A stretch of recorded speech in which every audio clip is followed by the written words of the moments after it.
the City podcast.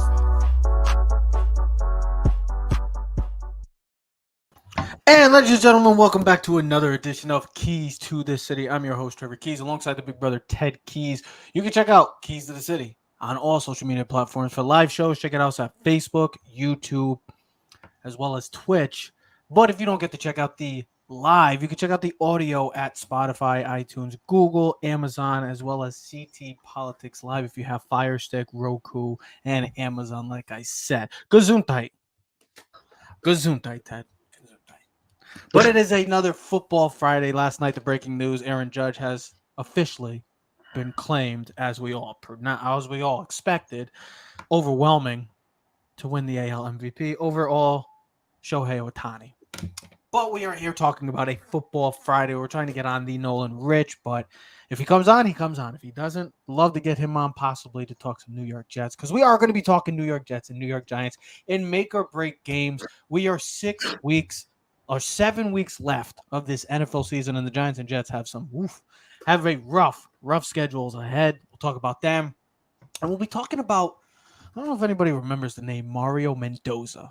Maybe for baseball fans, they know. Why ask? Because there's a game this weekend that represents, maybe to us, the version of the Mendoza Line Game. We'll talk about that, a huge showdown in that game, and why we use the term Mendoza Line. But let's start off. This season has been anything but predictable. We do not know what to expect each and every week. We do not know what to see. Maybe one week we get one of the best performances from the season, some great teams.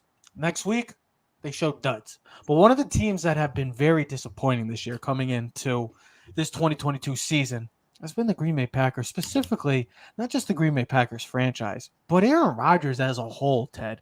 And last night, you're thinking, hey, they come off a huge win, come from behind win. Maybe that's more on Dallas's part than Green Bay's part, coming back and winning a huge game on last Sunday night.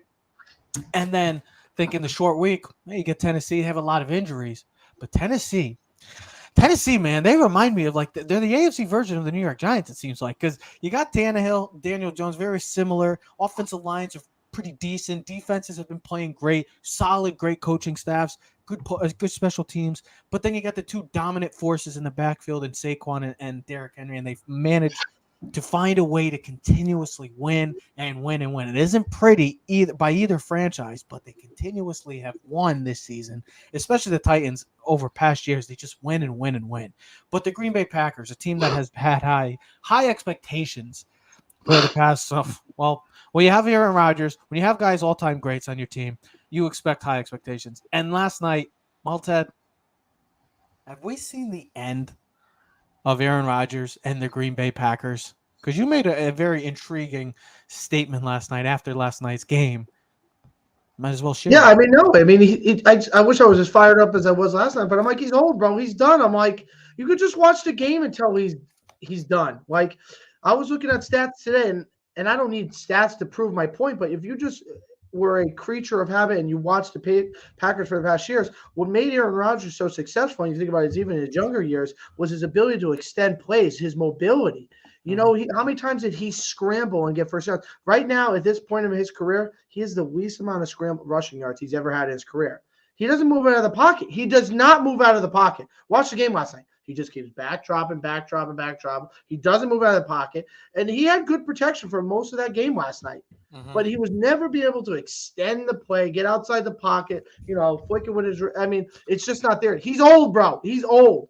I was saying this last night, and this goes back to the Tom Brady thing. We give these two guys passes because I get it. They're first ballot Hall of Famers. Those two guys are going to go down as top 5 quarterbacks of all time. Maybe Rodgers might not be in the top 5 because he doesn't have multiple Super Bowls, but some people would put him in the top 5. But, we always talk about skill, and Aaron Rodgers has every skill that you would ever want to create in a quarterback. Mind, arm, athleticism, everything. Can make every throw. And they're cerebral in the field, but he's old, bro. Like, you could tell, look at the two teams this year. Look at Tampa and Green Bay. Green Bay had a 95% chance of making the playoffs this year. It was the greatest chance of anyone in the entire NFL this year to make That's remarkable. They have a 5% chance right now. They're garbage, bro. They've lost 6 out of 7. They should have lost 7 out of 7. Yeah, but when do we? Here's the thing. And Tony Kornheiser, and we were just hold on. Let me say something. Let me say something. Tony Kornheiser just made a good point when we were listening to PTI right before the show. when teams like the Chiefs lose or the Bills or the Patriots back in the day or the Ravens or the Buccaneers, we all blame the quarterback. But when the Packers lose, it's everybody but Aaron Rodgers. Well, yeah, Ever well, no- you because ever he notice? wrote the other thing. You ever Another notice thing is, that? You ever well, notice here's the that? thing. Like, Listen to this. Last night he's talking about his thumb. He's like, yeah, my thumb's been still bothering me since the Jets game. I'm like, dude, no one cares. If it's bothering you that bad, then don't play or shut the hell up. Like, shut the up, bro. No one cares. You're a clown, bro. You're too busy on the Pat McAfee show talking about this and that. You're a clown, bro. You missed too many throws last night. It's on you. Take the blame and say, you know what? I sucked. That's what exactly you just said. Not my teammates. They did what they were supposed to do. Yeah, my defense didn't play that great, but you missed way too many throws for a first ballot Hall of Famer who's supposed to be one of the best quarterbacks in the league. Way too many throws. Had Sammy Watkins crossing the middle of the field. Should have been an easy pass. Not even close, bro. Yep. Christian Watson, third down, coming across, bang, miss. Then he goes like this. It's on you. You missed too many passes. Who are you going to blame? and that's the You thing. had It's good protection last night. You had decent. You were decently running the ball. I know your defense didn't play great last night, but if you played where Aaron Rodgers should have been, you should have won the game. and that's what I said. Here's the thing. You know how you know Aaron Rodgers is old? You know why he stinks? Because the coach took the ball out of his hand this week against the Dallas Cowboys. He threw the ball, 23 times this week? That means they did not have trust in Aaron Rodgers winning the game, that they had to run the ball 35-plus times to beat Dallas. And if it wasn't for Dallas's stupidity and the same old story with Dallas should have ran Green Bay out of the field, out of the stadium. He's old, bro. He's going to be 39, 40 years old in like a couple weeks. He's old. Look at the Tom Brady effect, bro. We're like, oh, why is Tampa not that good this year? Because he's 45 years old. Look at all the quarterbacks in the league. I was making a statement about this. The league is changing. The pocket passer is dead. Now, somebody's going, well, what about Justin Herbert? What about Joe Burrow? They could still run. I don't know if you guys know, Justin Herbert ran like a 4.6 in the 40-yard cut. He can scramble if he wants to. Joe Burrow can get outside the pocket. You don't need to be Lamar Jackson. Daniel Jones, you don't have to be Justin Fields, but you got to be able to extend the play. The days of Matt Ryan and Tom Brady and Peyton Manning are done. Tell me a really good quarterback who can't run, who's just stationary. I mean, like Phillip Rivers, stuck in the pocket. That doesn't happen no more. The pass rush, they were talking about this in football, and Trevor, this kind of goes back to what you sent me this morning in the NFL about how the running game is up this year, right? Because the defensive lines, what are they built for? Pass rush. We want smaller D linemen that are quicker, faster. Even the interior defensive linemen. You don't have guys that are like back in the day where you had like the two Williams brothers for the Bears or the Vikings back in the day where you had those giant monsters in the middle of the field always dictating and pressuring, getting pressure into the middle. Now it's all about getting guys like Aaron Donald, fast, agile, athletic type guys now. And that's why the NFL is, well, as we said, we thought that the dying breed of the running game was there, but stats show that the running game is actually coming back, slowly getting its way back into the game of football, which it's a great thing. We need the physicality, and I think with the way the running game brings, and that's why Green Bay won on Sunday because they ran the ball with Aaron Jones heavily.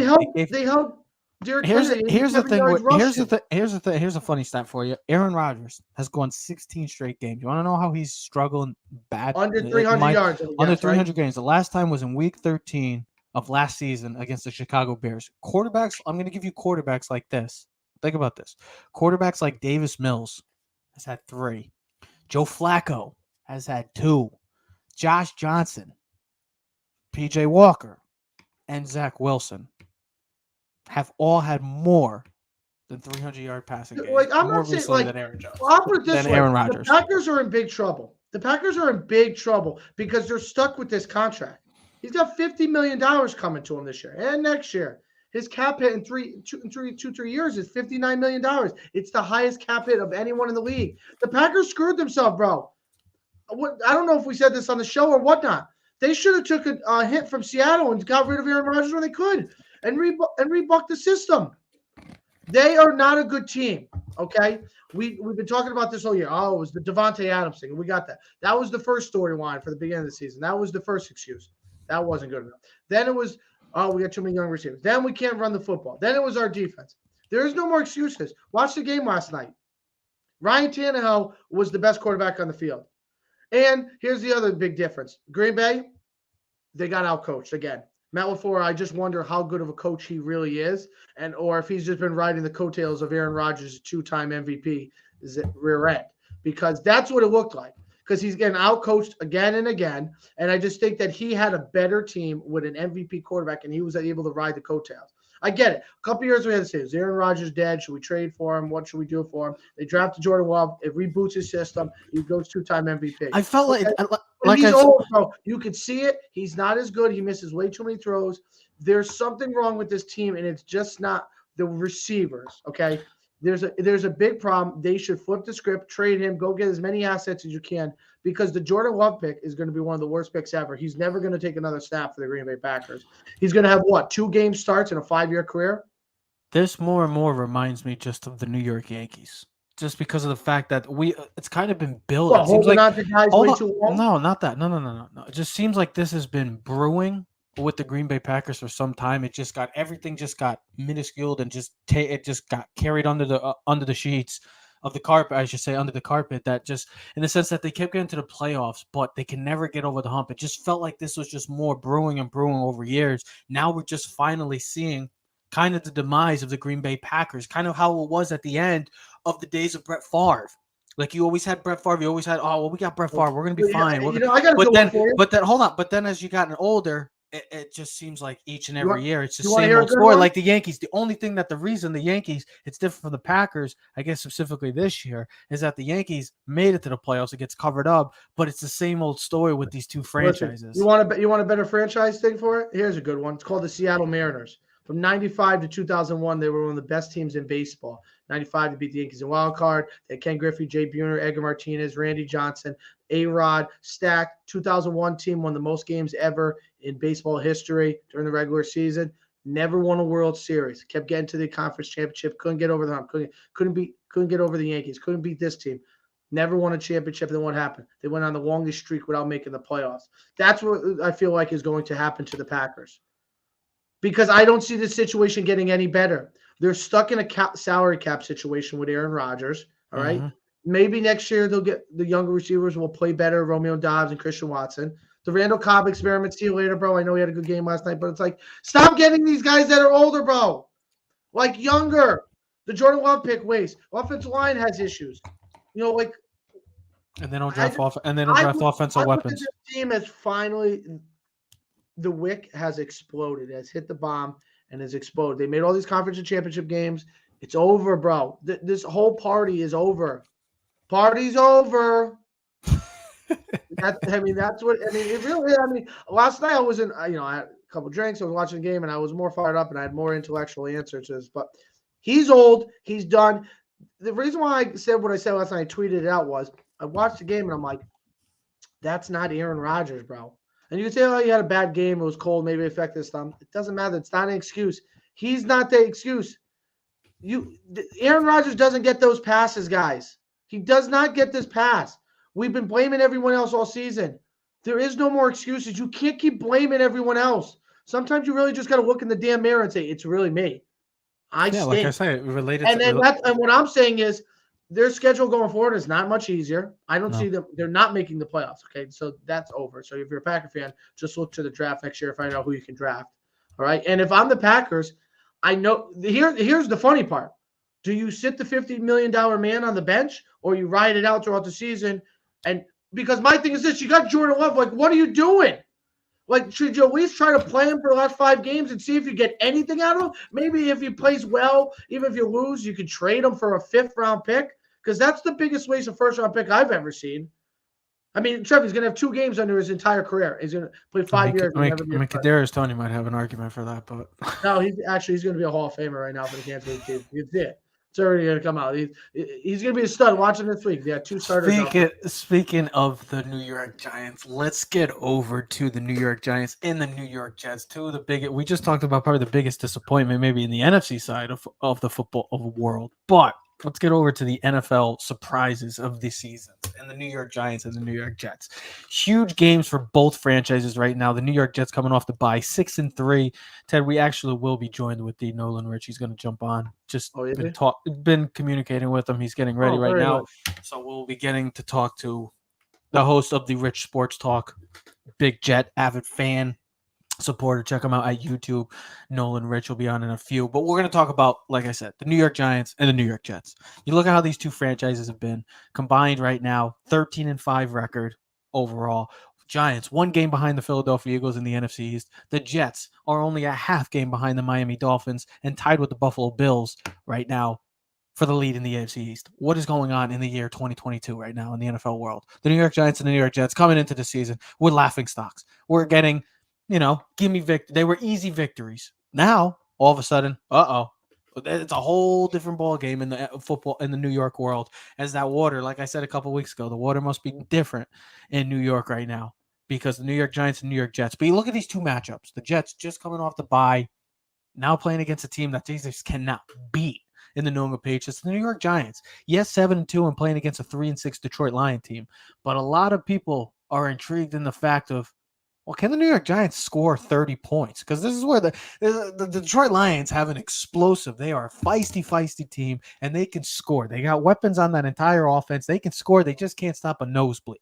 So, Ted, I'll ask you, is this a make or break game for both the New York Giants and the New York Jets, knowing moving forward what the strength of schedule, the New York Giants actually have the toughest remaining schedule left in the NFL with a 63.3% winning percentage their opponents have.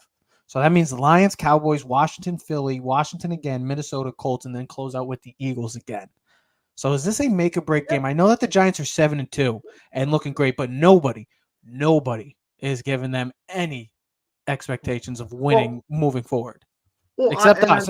Yeah, well, and you say, well, why is this a make or break? It shouldn't be. Well, here's the thing: the Lions have won 2 straight.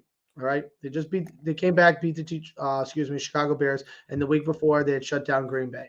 They've looked good and they're feisty. And you were speaking about them, Trev. You're speaking about their offense. The offense is 6 overall in the league, 11th in rushing, 8th in passing, 9th in scoring. They can put up points. They can put up points with the best of you. Yeah. I mean, look at when they played Philly early in the season. It was like 34-31. It might have even been higher than that. But they can put up points. Jared Goff, oh my God, I'm drawing a blank. But Amon St. Brown on the outside. They have weapons. Swift, Jamal Williams. I mean, so they got pieces. They can do some things. Yes. And they're going to challenge the Giants defense this week. So offensively. And, the Giants got their nice game this week off the bye. They played the Texans. They did what they had to do. Of course, the game was closer than it had to be, but this is going to be a tough test for the Giants. And this is something we spoke about before the bye with the Giants with regards to win the games that you're supposed to win. And I get it. There's no such thing as win games that you're supposed to win in the NFL. But you're playing home against Detroit, right? You got 2 games within 4 days. You got to win this game against the Detroit Lions, especially knowing that in 3 days later you're going to Dallas. You got to play the Dallas Cowboys on Thanksgiving. You're gonna have the whole TV. The world's gonna be watching. There's gonna be hoopla. You don't want to lose and then have to have a short notice and have to go down to Dallas and then play Dallas, and then you have a 2-game losing streak, and then you just you don't know where the season now, instead of being 8-3 or even 9-2.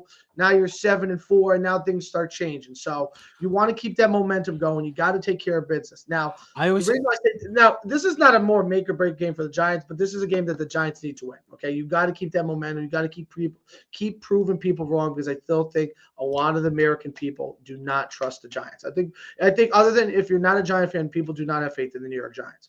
Now with the Jets, I feel like this. If it wasn't the first game in MetLife Stadium wasn't big, this is even bigger. They've lost 13 straight against the Patriots. If you want to bring in Nolan on this, so we talk a little bit about the Jets-Patriots game.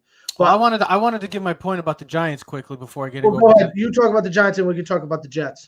Here's the thing with both of these franchises, and I'll actually just bring in Nolan right now as we come in. And Nolan, and there he is, the host of the Rich Sports Talk. We're just talking about the Giants and Jets currently, my man. And I'm just saying about both of these teams. These are 2 teams that are used to just losing. If you look at the past 10 years, these teams have had the worst record, especially since 2016. Both have had tied for the worst. I can't hear you guys. I don't know what it is. Can't hear me? Can you hear us? Nope. Can you hear? It might be your computer. Your computer. You want to bring him back in? But yeah, we'll try to get him back on. But see, here's technical difficulties.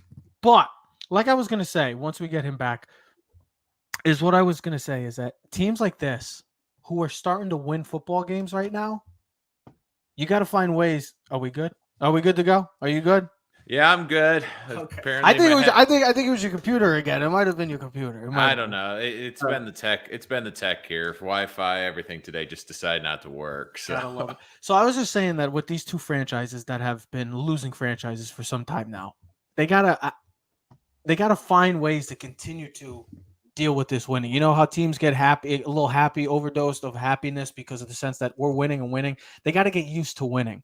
And these are games that, yes, the Giants especially going against the Detroit Lions team, a feisty Detroit Lions team, but the specifically the Jets, a Jets team right now that is in second place, tied with the Bills and only a half game back, and playing a team that they just cannot get over the hump. And they already beat Miami. And they already beat Miami. They beat the Bills, but they can't beat the Patriots. So when you look at these two franchises right now, especially the Jets, can they figure out a way to just continue to play their game and get over this losing mentality, which I know it's only been 9 games, but still, you got to still get over that losing mentality because people just because of people just the fact of the matter is people just don't believe in either one of these teams. Well, Right. I think a lot of that has to do with the quarterbacks, probably.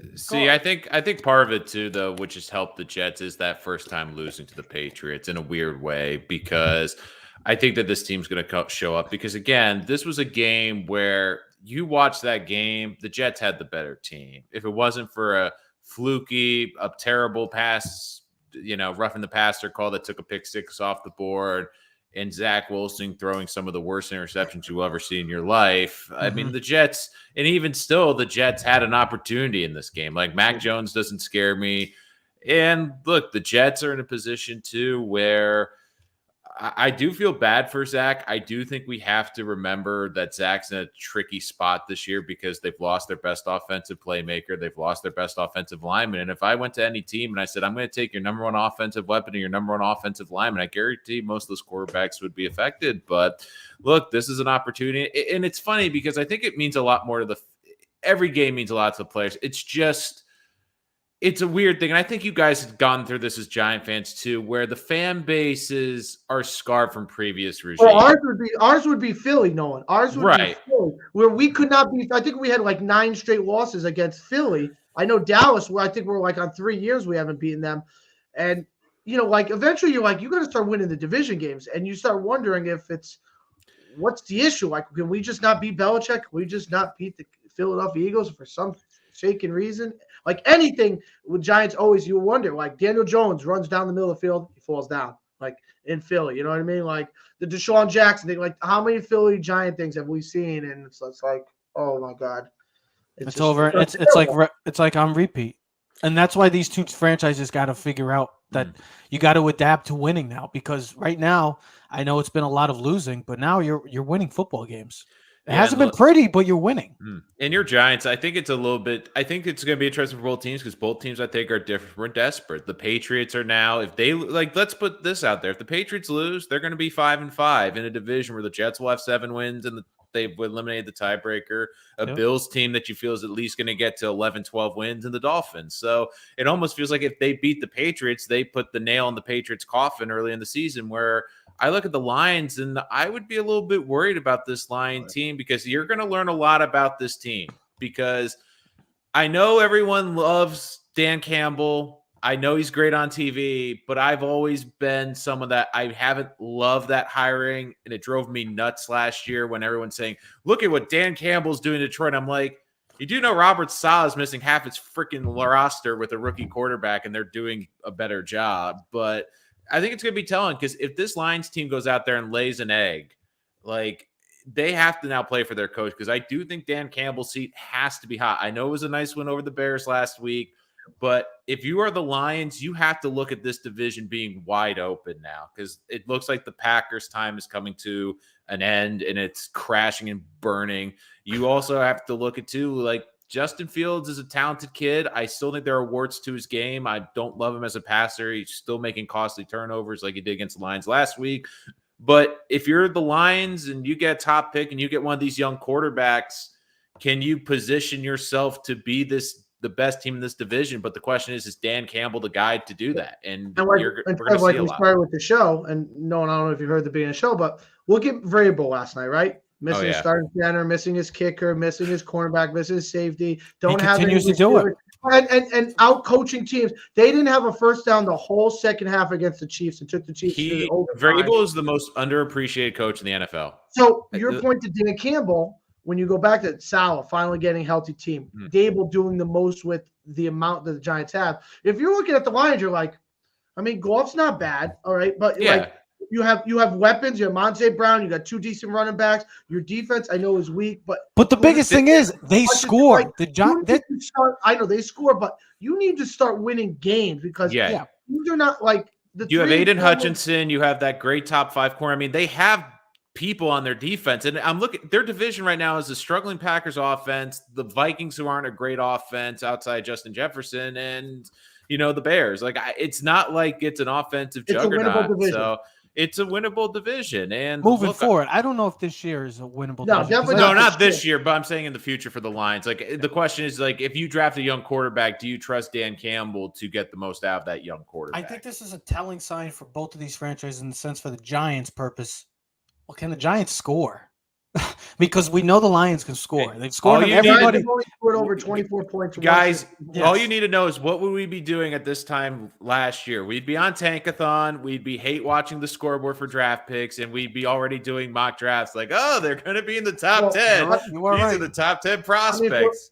I mean, honestly, for us, we'd be going, okay, what quarterback are we going to draft next year? Are we drafting an offensive lineman? Are we drafting next year? It's like what defensive player, which if you look at the draft, and I've already looked, you're going to see a lot of defensive players in the top 10 picks this year. It's very defensive rich. Speaking of defense, I'm glad about that. I'm glad you brought up defense. I'm going to bring this to Nolan because the New York Jets defense, can they win with that with this philosophy, winning defensively? Because the offense hasn't looked pretty at times. They got playmakers. Right. I'm not saying that they haven't. But can they win with this style of play because of their defense? I think they need to emulate. It's been great. No, I think they need to emulate the 09-010 Jets, which is, look, they don't have a sexy offense right now, but they have an offensive line that even though it's banged up, they're a better run blocking unit. They're at their best when they're running the football. You saw it against the Bills. Like, even though it wasn't pretty in the first half, they wore that team out in the second. That's what they need to do. I love James Robinson. I love Michael Carter. I think they're very good running backs. But this defense, I mean, it's special because now they are getting to it with 4 pass rushers. And you as Giant fans know, like when the Giants have been at their best, it was getting home the front 4. And when the Jets have 2 lockdown corners where your number 1 option and your number 2 option for wide receivers are taken out, and it's not even receivers. I mean, Sauce Gardner, they were putting him on Mark Andrews in week 1. Like they will put him on. If your best weapon's a tight end, they're going to put Sauce over him. And look, this defense is just, it's fast, it's physical, and this is what you imagine when Robert Saleh took over. And look, I know Brian Dable will likely get the coach of the year, but I am surprised that Saleh isn't mentioned more because this was the 32nd ranked defense in the NFL last year, guys. I mean, yes, they've added a couple of pieces, but I mean, Quinnen Williams looks like the best interior defensive tackle in football. You have Bryce Huff, who looks like a great specialist pass rusher, and you brought in DJ Reed and Sauce Gardner, who, if they're not one of the top 3 tandems, number 1 and 2 corners in the NFL, I would like to see the role and see like 1 and 2, who's a better combo than those 2. And even Michael Carter II, people don't realize this. He has the 15th best PFF grade, and he's their slot corner. So they've done a really good job building this defense, and they can win with this defense. I mean, all you need to know is they took Josh Allen, who's likely this league's MVP, and held him to under 50% passing. They can get after you. They can make you make mistakes, and they are learning how to create turnovers, and they have been doing that a lot better. And look, I think this defense can carry them. The question is, can the offense do enough, especially with all the injuries it's the same question with? It's the same question with the Giants. I mean, because the defense has been giving the Giants opportunities offensively. Can both of these offenses move the ball and get into the end zone? Right, because but I think it's been anemic. Right, but teams. I think the biggest difference though for the Giants though is they still have their number 1 playmaker. I mean, Saquon's still your number 1 playmaker, and I get but they got no receivers. Right, they lack the outside weapons. I get that, but like even though the Jets have nice receivers, give us Garrett Wilson and we'd be fine. Yeah. I'd be happy with like a Garrett Wilson. I swear to God. But still, but still, the Jets have had the issues with Elijah Moore. We're gonna see. I think we're gonna learn a lot this week if he, after the bye, is incorporated into this offense. Like they said, they're gonna put him in the slot. We will see. And part of it's also on Zach. Zach's got to learn how to go through the reads better, but. I mean, it's going to be a challenge for this Jet offense. But I think what Zach has to learn, you saw in the Buffalo game, is you don't have to be throwing 3 touchdowns and 250 yards. Just don't turn the football over. The difference with the Giants is the QB's better. And look, I'll say Daniel Jones is playing better right now just because he's also been more experienced. Zach's still second year in the league. The offensive line, like the one thing about the Giant offensive line, it hasn't been great, but they've had better continuity than the Jets. I mean, the Jets they've played 9 games. I think they've had the same combo on the offensive line for 2 of them. And I mean, it's tough because like you've seen with the continuity. They have an abundance of good offensive linemen right now. Right. Lemieux's back. Gates is back. Neal's going to be coming back in a couple. Like they're going to be an interesting thing after Thanksgiving where they're going to have to make some changes. And that's the thing because they're going to have to put some guys in the practice squad or make some guys available because right now they got depth. Something that the Giants did not have the past couple of years. They have depth. Matt Perk came back. I mean, you got guys coming back off of injuries and whatnot. So it's definitely a good thing for the Giants because that's the only thing we have is the running game. We don't have a passing game. Why this is a make or break for both of these teams, like I said, the Jets remaining schedule to play the Pats, then the Bears, Vikings, Bills, Lions, Jags, Seahawks, Miami, and then the Giants have the toughest schedule remaining. Listen, here's what you have to say, Trev. The Giants have 4 straight division games after this. This is like if you and then they play Minnesota after that. They're 8-2, right? And then what we're going to see is what the Giants are really all about because we know doesn't matter what you look at Washington. Washington don't look like no kid. I want the Vikings flex to Sunday Night Football for the Jets game though. Like I'm praying at NBC. Me and Trev were talking about if you look at Week 15, it's the Packers Rams. I don't know if it's Monday night or Sunday Night Football. Like that game changing Monday. They ain't changing Monday night. They're not. They have the option to change Monday. I don't know if they will for that one, but I'm just probably saying. Not, but like if it's a Sunday night game or something like that game might as well be a tankathon. I mean, all I can say is Justin Jefferson for Sauce Gardner, and I'd rather face Kirk Cousins at 8:30 at night than 1 o'clock. Yeah, right. Prime time. I mean, you don't want the 1 o'clock game. Yeah. But look, Go ahead. I think the Jets are going to win 9 games, even if they struggle a bit. The big question is that going to be enough? Because the AFC's got a lot of teams, especially that have 6 wins already. So that's going to be the challenge. I feel like the Giants, because what's the remaining schedule after the Lions? I know you got the 4 division games. You play Cowboys, then play Washington, Philly, Thanksgiving, then Washington, Minnesota, then Colts and Eagles. Now, are you more concerned about Washington now because they're playing better? That's what I was gonna finish up with this for both teams, because we talked about on Tuesday, Nolan, about both the AFC East and the NFC East. Probably the 2 best divisions by far in football. Every team is over 500 right now. Yeah, there's no gimme victory in any of these, and even Washington, think Washington, at least we split, that would be fine. But with the way Washington's been playing, and if we want to doubt them, just go back and watch Monday night again. That's why I think this Jet game's even more critical because at least both of these games are critical for both. Well, if the Jets win, the minimum they're going to do is split the AFC East because again, they have to go to Miami's the last game of the year now. Granted, it helps that you'd rather play in Miami in January than in freaking October or September, but and who knows what the standings will be at that point. Maybe Dolphins or things will be locked up. Worst case scenario, you finish 3-3 in the division. Right. But yeah, Bills and Buffalo is still going to be tough, even though, look, I think there's something with Allen. And look, I've been saying this before the season when the Giants hired Dable. I said, look, I'm not as super. I think the Bills are one of the best teams in the NFL, but everyone's saying, oh, they're going to the Super Bowl. I'm like, I don't know. Losing Brian Dable, I think, is going to have a negative impact. And you've seen it the last couple of weeks because he's gotten more careless with the football. And what's the one thing Daniel Jones has been all season? He's been consistent with holding on to the damn football. And I think Dable has been instrumental to that. I think Dable kept checks on Josh Allen last year, reeled him in when he needed to reel him back in, kept his mechanics good when he needed the mechanics to be well. And right now, I don't think there's anyone in Buffalo that's reining him in and basically saying you're playing wild and loose. Now, we'll see what happens. They play in Detroit, and then they play in Detroit again for Thanksgiving. I mean, NFL, seriously, if you're going to put the Lions on Thanksgiving, take them off. Hey, it has to be. That's how it is with Dallas. I mean, put the Bears or something interesting. I want to see even the Bills, Josh Allen throwing left-handed is going to beat them. Well, here's the thing. I mean, if you've seen Buffalo right now, first of all, who knows if the game's going to even be played Sunday because they might not get out of Buffalo. But I was thinking about this: Giants and Lions. both have to play on Thursday, and so the Bills. So and we talk about health in the NFL. Both teams are going to be playing 2 games in 4 days. Nolan, you said, yeah, that's a good point. Health. We've seen how the injuries have piled up for the New York Giants. Nolan, you said a guy a couple minutes ago, primetime games, primetime Kirk Cousins. Well, this week, you've heard of the Mario Mendoza line, right? The Mendoza line for baseball. Okay.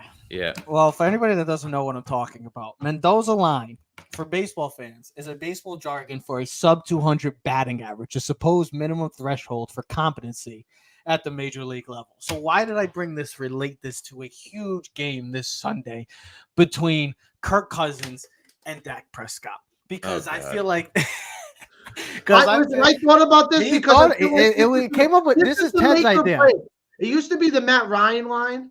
You know, like people are like, you're either better, but Matt Ryan's old now. So we got to move it to 2 guys who are on 2 pretty good teams, 2 talented teams. I mean, Minnesota's been one of the most talented teams the last couple of years. We know Dallas always seems to be talented, but these 2 quarterbacks, when it comes to, taking their team to another level, they falter. I mean, the facts are proven. I mean, we know Kirk Cousins, Monday night or primetime games, he's like 1-11. He's the worst quarterback in Monday Night Football history. Dak Prescott's 1-3 in 4 playoff games. Kirk Cousins is 1-2 in 4 playoff games. So they don't do well. Doesn't Cousins have a losing record like in the 4:30 window too? And like he also, I know they won. I guess because the London game, is that considered a primetime game? I consider it because it's a standalone game at 9:30. I know they won that one earlier this year, and everyone was going nuts. Everyone was going nuts because like, see, he won a primetime game, and I'm like, but is this Viking team different because of the sense, like, think about it this year, like how they've won kind of like the Giants. 7 of their 8 games have been by 1 score or less. Last year was the complete opposite. They were the worst team in 1 possession games. Now this year they're winning games, and the way that Kirk Cousins played last week and that team played, finding a way to come back. Now, maybe that's credit to Buffalo. I think the Bills blew that game. Like if the Bills take a damn safety, but still you got to take advantage of the mishaps by your opponent, and they did. And Kirk Cousins found a way to win a game where we haven't seen Kirk Cousins do in the past. We usually see Kirk Cousins just falter like over and over again, kind of like how Dak Prescott and the Dallas Cowboys faltered on Sunday against the Packers. They found a way to win.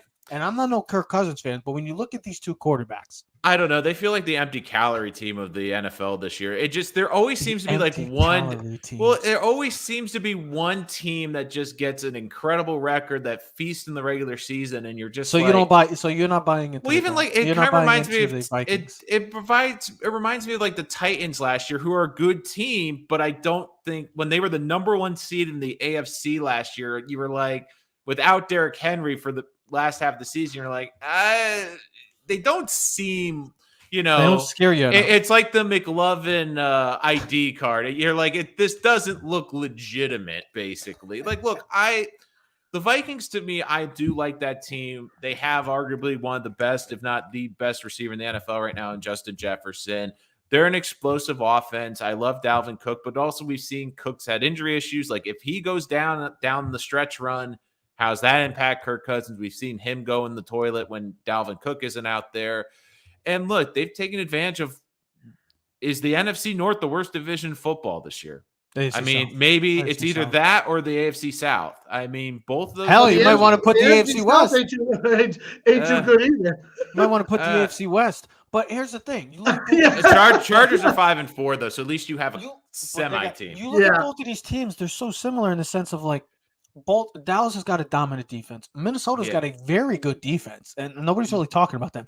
Both have explosive offenses, great running attacks, great number 1 receivers, great offensive lines. But then it ultimately comes back to the 2 quarterbacks that you're saying, I don't want to buy into you because of the factor of the quarterbacks.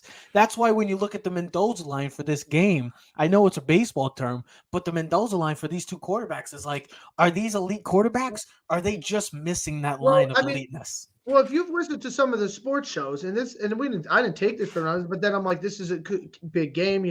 Dallas is coming off of a tough loss in Green Bay, which they should have won, like Nolan said. Should have won easily. They had a 14-point lead going in the 4th quarter. They were 195-0 leading when they had double-digit lead in the 4th quarter. They blew it, right? And then you had Minnesota winning a game that they should have not won, but one of the most epic games in Buffalo last week, a big win.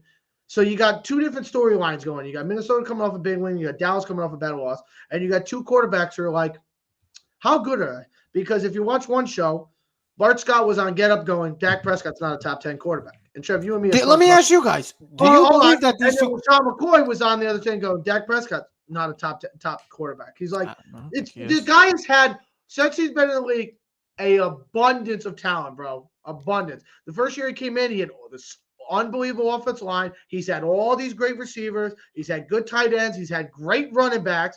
And it's not like this team is a slouch. People are like, oh, they don't have that weapon. Let me ask you: Is Dak Prescott a top 10 quarterback? I'll ask you both quickly. Yes or no, Ted? No. Ted? Okay. He's right up. He's right outside the 10. He's 11, 12, 13. I think that it's funny because it's like him, Cousins, and Carr kind of in that like in between. Like they're not good enough to get into the upper echelon, but you know that if you put them pieces around them, they'll be good and you'll have a chance to get to the postseason. But they both falter in primetime games and in the playoffs. I was just looking at the stats. I was like, their completion percentage are down in the playoffs. Their interception rates are up in the playoffs. They both have a losing record in the playoffs. Like, it's not like these two teams. It's not like we're talking about our Jets and Giants teams with Kirk Cousins and Dak playing on these teams and they're carrying them. No, like I'm picking Dallas though. I think Dallas. This is a more desperate game for them because they're more of a race. Like, let's be honest. Division, like you said, right? Who's winning that division? Like even the Bears, I know have been hotter lately, but there's no team like the Vikings. Their Vikings have such a big lead that I also wonder, is it going in a weird way? Is it going to be good or bad? Like, will Cousins play great because there is no pressure, or will this team? I think that can help them because they could get the number 1 seed now. Nolan, you say there's no pressure on Minnesota. I think there is even more pressure on Minnesota because of the fact that they won in Buffalo last week. With you going into Buffalo, hostile territory, you won a game that, yes, the Bills did whatever we want to call it, whatever, that's fine. But if you think about the way they came back and won, being down 17, now you're thinking, okay, look, everybody's taking you legitimately as contenders. The pressure is on now. There's more pressure to me from a week ago compared to a week ago. Because if Buffalo beats Minnesota, we're all saying I disagree. Oh, if they lose this, if Vikings lose this game, is what happens. They're still up in their division by a couple games.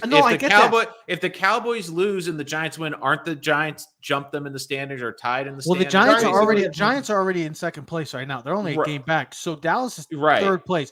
But I was saying, if Minnesota lost that game last week, we'd be saying, oh, okay, it's the same old Minnesota. They went into Buffalo. But they went into Buffalo. We'll be discussing either quarterback. What quarterback played better? I get that. But with Buffalo, but I get that. But now that they beat Buffalo, if they went in and they lost to Buffalo, they said, oh, whatever, it's the same old. Buffalo's a better team.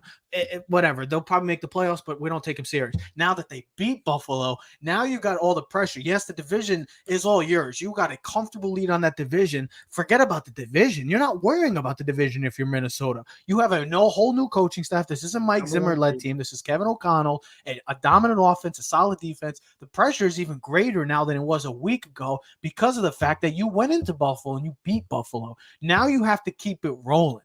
If you're Minnesota, people are starting to buy into you in the NFC, and in a wide open NFC. That's the thing, guys. There isn't a dominant team in this football season right now. The Eagles are great. The Bills, I still want to say they're great. The Chiefs, they're great, but there isn't no dominant juggernaut this year. I know, but hold on. Let me finish this week.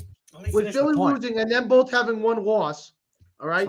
And they having, and like you said, a much tougher division with the NFC East and the NFC North. We get the division. The division's over. Minnesota won the division. That's not going to be a question, like you said. They've won the division. They're like 4.5 games up in the division. All right.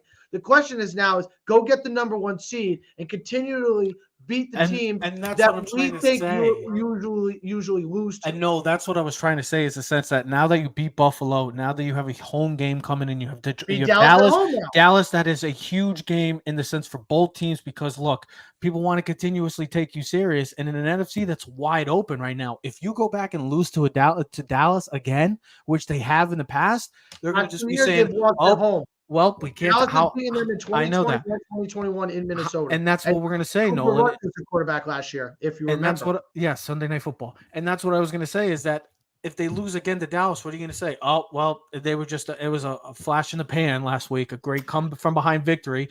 If they win though, now you're just saying, okay, this team's got something going. But if they lose, it's just the same old Minnesota. But there is more pressure now that there was a week ago. Yeah, but they still only have one loss though. So like again, like I know they're chasing the number 1 seed, but like even if they lose to Dallas, I feel they're going to be one of the top 2 or 3 seeds, pretty much locked in. I feel it's like they're going to be the second place seed after probably the Eagles in the NFC East, unless something crazy happens with the Eagles. But who knows with the way.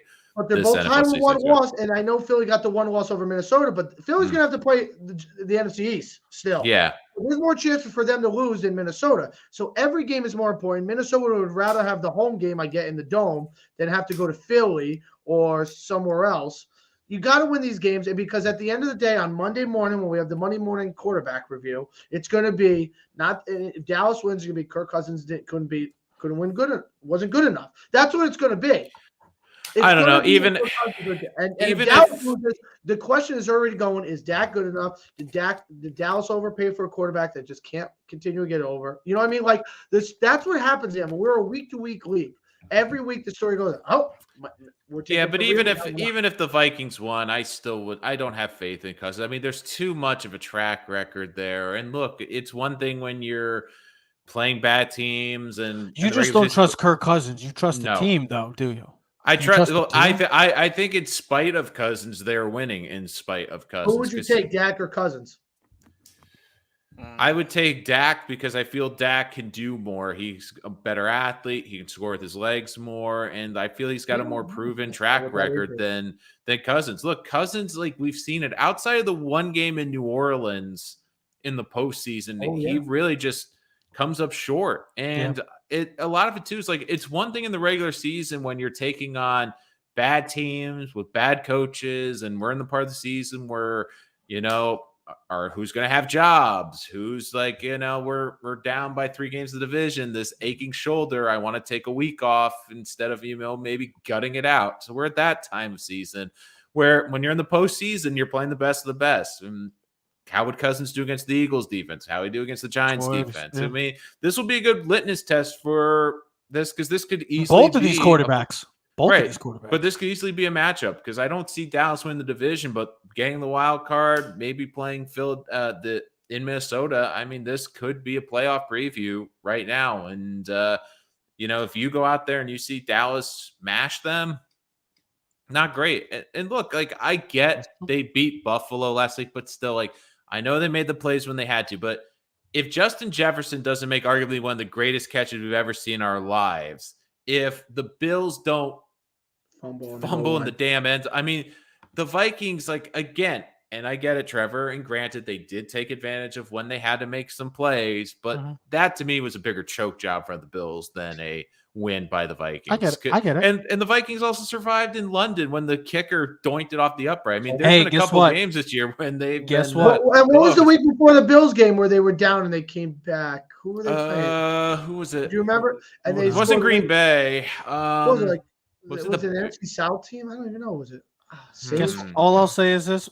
Well, if you guys wanted to look at it, all I'll say is sometimes you got to get lucky to win games like that. And last year was a completely different story for them. Last year they were on the losing side of things. This year they're on the winning side of things. Sometimes you got to get lucky in this league to win.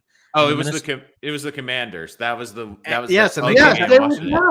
they were down in that game. Yeah. And the Minnesota Vikings find ways to win. And that's a credit to the defense. That's a credit to this offense. And even Kirk Cousins, who at times has made the throws.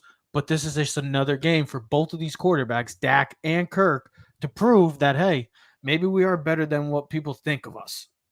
But right now, you guys are at the Mendoza line. You guys are right at the teetering of the factor of elite/average quarterbacks. Right now, these are huge. This is a huge, huge game for both of these quarterbacks and both of these franchises. For the Vikings, can you continue to roll and have the people say, hey, we're believers in the Vikings?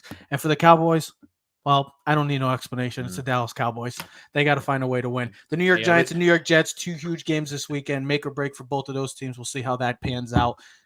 You wanted to finish up, Noel? You wanted to say something quick? No, at least those offensive coordinators weren't caught for DUIs last night. Yeah, did you see that? How the hell do you get Well, it's Wisconsin, so there's plenty of beer, and it was cold. So I mean, but the bars even but bars are even open. Was it Wisconsin? He's not Yeah, on it the was in bus. Green Bay. There's no team. Oh, I thought he got there's- DUI when he got home. Oh, maybe. Well, still Might have then. been. No, it was when he got Maybe. home. It was at 4:23 in the morning. So he Gee, was that hammered mu- on the. So he was What- hammered on the plane ride home. One hell of a plane And then ride. and probably driving back from the plane ride home, probably it was like, oh my God, we beat the Packers. The game plan worked. I'm all pumped up. He drove home to. Yeah, what was it? Oh, yeah, Pabst pull Blue over Ribbon for he was speeding. pumped up with. Did he lose you his know. job? What happened to him? Did he lose his He job? got or anything? DUI out there. They just reported And he's he probably paid gonna his get suspended. $5,000 fine. He paid his $5,000 fine and got out of jail this morning. Yeah. So Well, at if least they he didn't have lost to- if they lost the Packers, it might have been a different. Then he might Act have like, been. act like you've been there before, Dan. Hey, at least it's better than Urban Meyer just staying at a bar and doing lap dances in Ohio. Ohio. So good. But ladies and gentlemen, it should be another fantastic weekend of football with the NFL and college football. You saw your boy Buck won Manager of the Year. Good for him. I did, and apparently the Yankees and Mets have collusion with Aaron Judge. That whole weird thing. So We'll be starting to talk baseball soon. I know. I can't wait to hear your comments on that whole Cashman press conference from earlier this week, because I know Yankee fans. I'm surprised we're outside the stadium with the damn pitchforks and torches. Well, last night he was sleeping on the outside grounds. I'm fed up with Brian Cashman. They just re-signed IKF too, so we're gonna bring the whole band back together and lose to the Astros before. But ladies and gentlemen, we are Keys of the City. We're streaming on all social media platforms. We'll see you next episode. We are out.